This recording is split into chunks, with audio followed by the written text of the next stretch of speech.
First time kong bumisita dito sa Barangay Balili, Mangkayan, Benguet via Halsema, and hindi ko akalain na ganito pala siya kaganda and overlooking siya sa Ilocos Province. Along the way sa Halsema Road, dumaan kami dito sa half tunnel sa Atok, Benguet at napakaganda talaga siya, no? Pwede kang mag-Instagram. And then nadaanan din namin ang Mount Pulag. O di ba? Overlooking pala ang Mount Pulag, I should say, the second highest mountain in the Philippines. Tapos nandito rin kami sa highest point. So yan tinuturo ko sa inyo, yung Mount Pulag.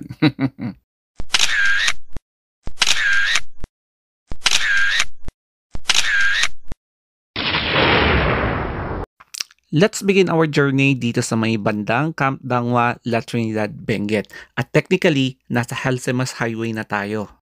Dito sa bandang Tomay, may nadaanan kaming parang mall. So, hindi ko sure kung magiging hotel nga ba ito or what. After mandaanan natin ang Tomay, nandito na tayo sa bandang Barangay Silan sa La Trinidad pa rin. So, medyo malapit-lapit na tayo ng konti sa Tublay. Buti na lang hindi umuulan ngayong nagbiyahe kami kasi kitang-kita mo yung tanawing habang nagbibiyahe kayo. Tapos ilang saglit pa lang, nakarating na kami dito sa may bandang Akop sa Tublay na. Dito sa Akop, meron nga palang madadaanan na toll gate pero hindi muna siya functional. Alam nyo, natutuwa kami kasi hindi siya masyadong traffic at wala kang masyadong nakakasalubong. Nakarating nga pala kami dito sa may bandang Ambassador, Tublay, Benguet. And meron ditong view deck na kakagawa lang for motorists na magkaroon ng sightseeing. At the same time, pwede rin kayong magpicture dito for memories o kaya mag-take ng videos katulad ng ginagawa kong ito. And ang ganda talaga ng tanawin katulad nito.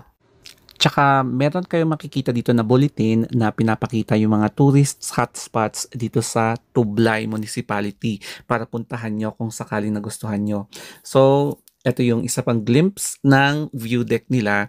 Tapos, pwede kayong kumain o kaya magstay lang ng konti or magkape and then balik biyahe ulit.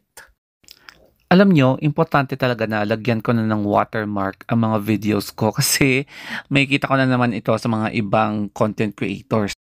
Pero anyway, papunta na kami sa may bandang Atok. So makikita nyo dito sa daanan, puro mga pine trees. Tapos wala pang mga kabahayan. Kaya ang gandang pagmasdan, no? May mga bahay pero mangilan-ngilan lang. Malapit na kami sa Atok at medyo naaninag na etong Mount Pulag. Yun nga lang kasi medyo makapal yung forest, itong pine tree forest, kaya hindi masyadong na-appreciate at naaaninag dito sa picture yung Mount Pulag. Bakas pa rin dito yung mga marka ng mga landslides or erosion dito sa kalsada, kaya medyo delikado lalo na kapag bumabagyo. So, ifo-focus ko at i-zoom ko yung Mount Pulag para makita nyo yung itsura niya. So, bali, ayan siya oh. Hindi masyadong ma-appreciate sa camera pero ang ganda niya in person. After how many years, ngayon lang ulit ako nakapunta dito sa half tunnel. Ganito yung itsura niya. Napakaganda niya kapag madadaanan mo siya tapos may bangin, o di ba? Kaya nag-sightseeing muna ulit ako dito kasi napaka-memorable na magpa-picture, magpa-Instagram. So kitang-kita nyo, isa siyang attraction and natsambahan namin na walang masyadong tao na nagpapa-picture. Maganda talagang mag-picture dito for your Instagram o kaya profile picture nyo sa mga social media. Ngayon naman, pupunta na tayo sa may highest point. Pero grabe no, umaayon talaga sa amin ang panahon kasi ang clear ng sky. At this time, nakarating na kami sa kilometer 55, Sayangan, Atok, Benguet. So correct me na lang if I'm wrong sa kilometer 55. So ito yung sentro ng Atok. So last time, dito ako nag-duty nung estudyante pa ako at sobrang lamig dito lalo na kapag umaga. January pa nung nag-duty kami kaya super lamig talaga lalo na kapag madaling araw dito. Meron ka nga palang madadaan ng Mr. Donut dito, tapos may mga restaurant din. And then, nakarating na kami dito sa may highest point. Pero ngayon, second highest point na lang siya. Kasi niligwak na siya doon sa Tinok Highway sa Ifugao. So, yun na yung highest point at ito ay second highest point na lang. And dito makikita nyo yung Mount Pulag. O, di ba? So, hindi masyadong ma-appreciate dito sa camera. Kaya, i-zoom na lang natin para ma-appreciate nyo.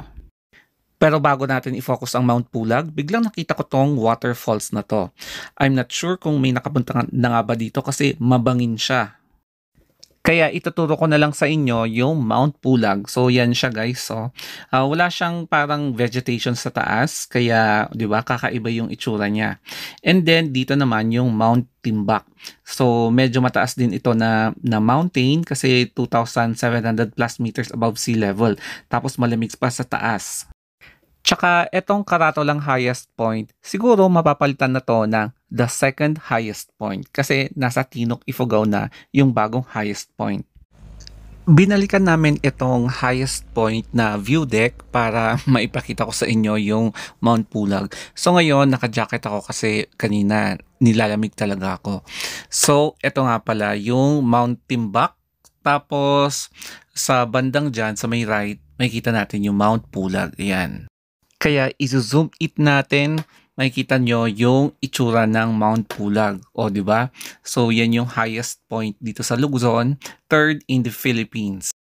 After Atok, dito naman tayo sa Municipality of Bugyas. So, ito yung kanilang simpleng arko.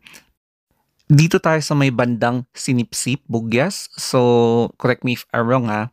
And then, ang maganda dito sa Bugyas is yung vegetable terraces nila. So katulad niyan. So parang hagdang-hagdang vegetables.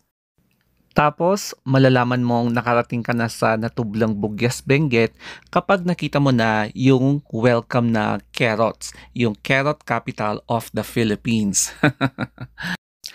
Ito naman yung glimpse ng vegetable terraces ng Bugyas Benguet. So kung may hagdang-hagdang palayan ang Ifugao, ganito naman dito sa Bugyas.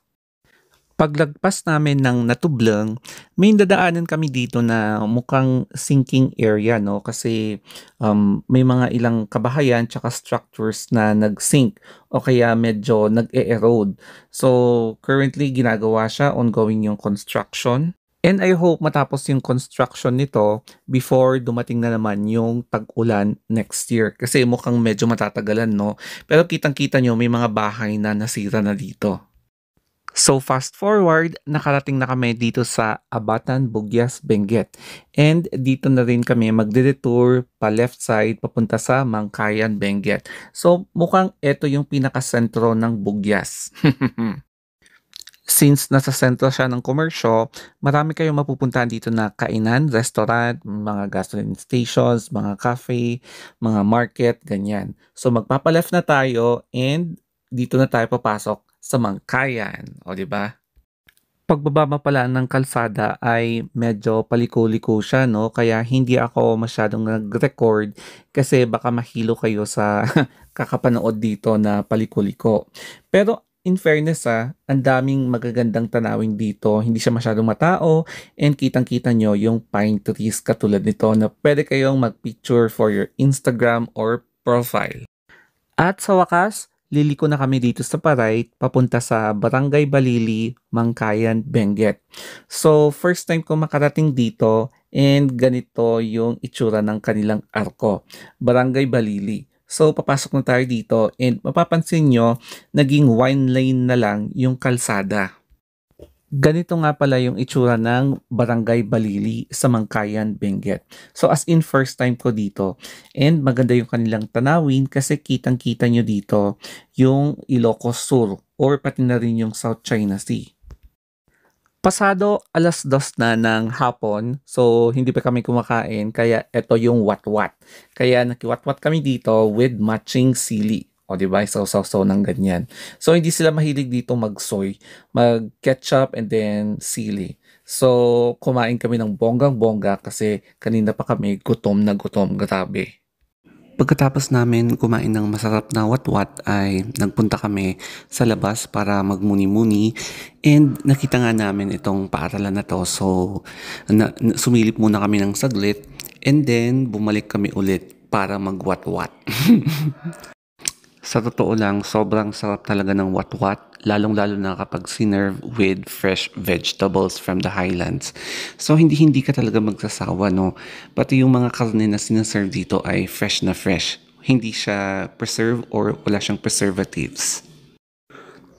Pagkatapos namin kumain, nagmuni-muni ulit ako dito sa labas. And grabe 'no, napaka-calming, yung parang laid back ang eksena dito kapag nasa probinsya ka talaga sa Benguet. Pagkatapos namin magwatwat sa Mangkayan ay it's about time na uuwi na. Kasi tapos na yung agenda namin, may kinausap lang saglit ng mga tao, and then pabalik na kami sa Trinity. Kaya abangan nyo ang part 2 from Mangkayan all the way back to Trinity, which is katabi lang ng Baguio na road trip namin. So thank you and bye-bye.